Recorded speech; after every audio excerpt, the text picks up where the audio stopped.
আছে না 3 কেজি আছে?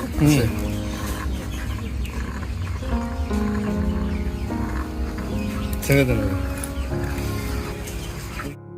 ব্রয়লার মুরগি এখন বাঙালির আমিষের চাহিদা মেটানোর জন্য এক আশীর্বাদের নাম।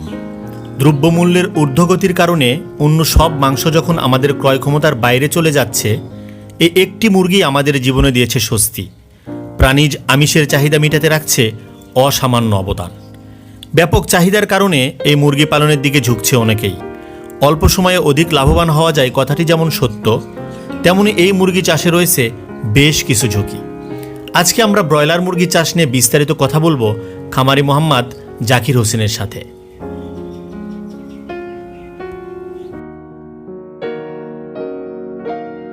সালামু আলাইকুম। ওয়ালাইকুম আসসালাম ওয়া রাহমাতুল্লাহি ওয়া বারাকাতুহু। ভাই কেমন আছেন? আলহামদুলিল্লাহ ভালো আছি। ভাই আপনার নামটা যদি বলতেন। আমার নাম মোহাম্মদ জাকির হোসেন। জাকির ভাই। আচ্ছা জাকির ভাই, আপনার এই ফার্মে আপনার হচ্ছে কতগুলো মুরগি আছে? বর্তমান 2100 পিস মুরগি আছে। আচ্ছা, এগুলো এখন বয়স কতদিন চলতেছে? আজকে বয়স হলো 37 দিন। 37 দিন, তাই না? এগুলো কত টাকা পিস কিনেছিলেন? এগুলা বাচ্চা পার পিস 50 টাকা ক্রয় করা ছিল। 50 টাকা না? এখন বয়স কতদিন বললেন? 37 দিন। 37 দিন। এখন ওজন কেমন আছে এগুলার? এখন গড় ওজন আছে আপনার 2 কেজি 300 গ্রাম। 2 কেজি 300 গ্রাম। জি। আপনি এগুলা কবে বিক্রি করবেন? এগুলো আর 2 দিন পরে বিক্রি করব।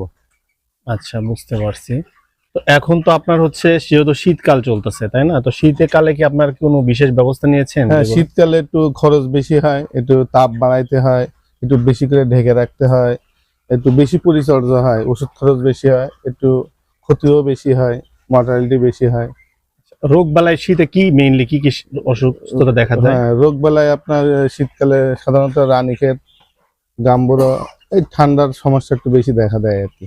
আচ্ছা আচ্ছা, সেই জন্য আপনার কি ব্যবস্থা নিয়েছেন? এগুলা বাজারে মেডিসিন পাওয়া যায়, ওগুলা দিলে আর কি মোটামুটি রোগ বুঝে মেডিসিন দিলে এগুলা আর কি ঠিক হয়ে যায়। বুঝতে পারছি। আচ্ছা, আপনার এখানে যে আপনি দেখতেছি যে মাচাঙে মেইনলি এটা ইয়ে করা জি হয়েছে। জি। এই মাচাঙে কি বিশেষ কোনো সুবিধা পাওয়া যায়? মাছালে সুবিধা হয় কি আপনার গ্যাস হয় না, আর মুরগিটা ভালো হয়। মনে করেন কোনো গ্যাস না হওয়ার কারণে ফুলেতে গ্যাস হয়, মাছাইলে গ্যাস হয় না, যার কারণে মুরগিটা ভালো হয় এবং গ্রোথটা বেশি আসে। আচ্ছা, আপনার বিশেষ করে আমরা একটা জিনিস দেখছি কিন্তু অনেক জায়গাতে যে অনেক সময় অনেক উৎসাহ নিয়ে মানুষ মুরগি ফার্ম করে, বাট জি। কিছুদিন পরে তারা আর এটা বন্ধ করে দেয়। বন্ধ করে দিতে বাধ্য হয়। মানে আসলে এটা আপনার কি মনে হয় কেন এটা এগুলা মেইন হতে পারে? এগুলা তারা পালন করতে মনে করেন ম্যানেজমেন্টের কারণে মুরগি অনেক সময় বানাইতে পারে না, অনেক সময় বাচ্চার দাম বেশি থাকে, খাদ্যের দাম বেশি থাকে, বাজার ঠিক মতো পায় না বিক্রি করার সময়, যার কারণে ওরা নতুন উদ্যোগ নিয়ে তৈরি করে, পরে ওরা 1-2 মাস লস খেলে আর ওরা ক্ষতির সম্মুখীন হয়, পরে আর ওরা মূলত আর উৎসাহ হারিয়ে ফেলে, আর ওরা আগ্রহী হয় না, পরে ওরা বন্ধ করে দেয়। আচ্ছা, যারা নতুন শুরু করতে চায় তাদের আসলে কি পরিমাণ মুরগি দিয়ে শুরু করলে ভালো হয়? নতুন প্রথমে প্রাথমিক 500 মুরগি দিয়ে শুরু করলে তাদের আর কি বুঝতে পারবে যে কিভাবে পালন করা যায়, তার অভিজ্ঞতা আস্তে আস্তে বাড়বে। ছোট করে শুরু করলে পরে সেই বুঝতে পারবে যে কিভাবে আরো বাড়ানো যায়। আচ্ছা, আপনার এখানে 2000-এর মতো মুরগি আছে, মানে 2100-এর মতো, তাই জি। না? তো এখানে আপনার হচ্ছে খাবার খরচ কেমন লাগছে? খাবার আপনার 126 বস্তা খাবার লাগে, যার আনুমানিক মূল্য 4,41,000। আচ্ছা আর বাচ্চা কুড়াই ছিল পার পিস 50 টাকা, এখানে 1,06,000, 5,000 টাকার বাচ্চা আছে। আচ্ছা। আর মেডিসিন খরচ মিনিমাম 30,000 টাকা। আর এই কারেন্ট বিলটা একটু শীতকালে বেশি হয়, কারেন্ট বিলটা আসবে মিনিমাম 20,000 টাকা। আচ্ছা আর কিছু আপনার ওই যে গ্যাস সিস্টেম করা চুলা জ্বালানো, ওখানে প্রায় 8-10,000 টাকা খরচ আছে। টোটাল আপনার কেমন খরচ আসতে পারে? টোটাল আপনার ওই তাপ দিতে গেলে প্রায় 30,000 টাকা আর কি, মুরগির তাপ দিতে গেলে আর কি খরচ হয়, খরচ চলে যায় গরম রাখার জন্য। তারপরে কর্মচারী বেতন আছে। এখন কেমন দাম আপনার মুরগির? এখন বর্তমান বাজার মূল্য 190 টাকা, 190 টাকা পাইকারি মূল্য। জি। তো সেই হিসাবে আপনি কেমন আশা করছেন যে আপনার এই খরচের বাইরে আপনার কিরকম প্রফিট হতে পারে? এখানে সব বাদ দিলে আপনার 1,30,000 থেকে 50,000 টাকা লাভের একটা সম্ভাবনা আছে। মানে 1-1.5 লাখ টাকার মতো হ্যাঁ, আপনি 1-1.5 লাখ টাকা লাভের সম্ভাবনা আছে। বুঝতে যেহেতু পারছি। বাজারটা একটু বেশি, কম হলে আবার হতো না। আপনারা এটা তো পাইকারি বিক্রি করবেন, তাই না? পাইকারি 190 টাকা, খুচরা বাজার 210 টাকা। আচ্ছা আচ্ছা, বুঝতে পারছি।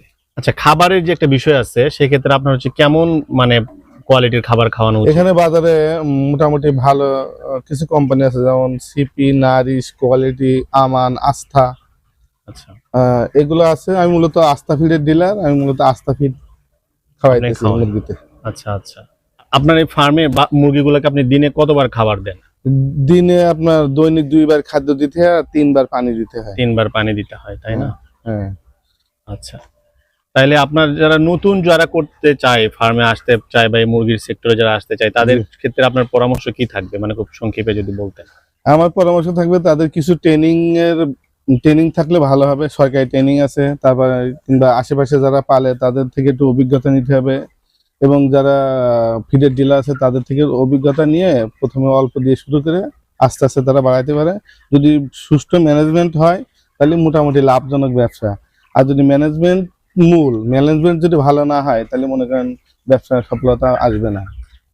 আচ্ছা জাহিদ ভাই, আপনাকে অনেক ধন্যবাদ আপনার গুরুত্বপূর্ণ কথা বলার জন্য এবং আমাদের দর্শকদের সাথে শেয়ার করার জন্য।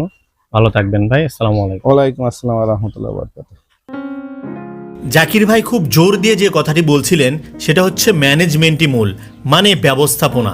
জাকির ভাই কিন্তু তার ফার্মে বিশেষ কিছু ব্যবস্থাপনা নিয়েছিলেন, যেমন এই গ্যাসের চুলাটি তিনি সকাল এবং বিকেলবেলা জ্বালান। এর পাশাপাশি তিনি কিন্তু এখনও ব্রুডার ব্যবহার করছেন। সাধারণত ব্রুডার 2 সপ্তাহের বেশি ব্যবহার করতে হয় না, কিন্তু জাকির ভাইয়ের মুরগির বয়স এখন প্রায় 5 সপ্তাহ।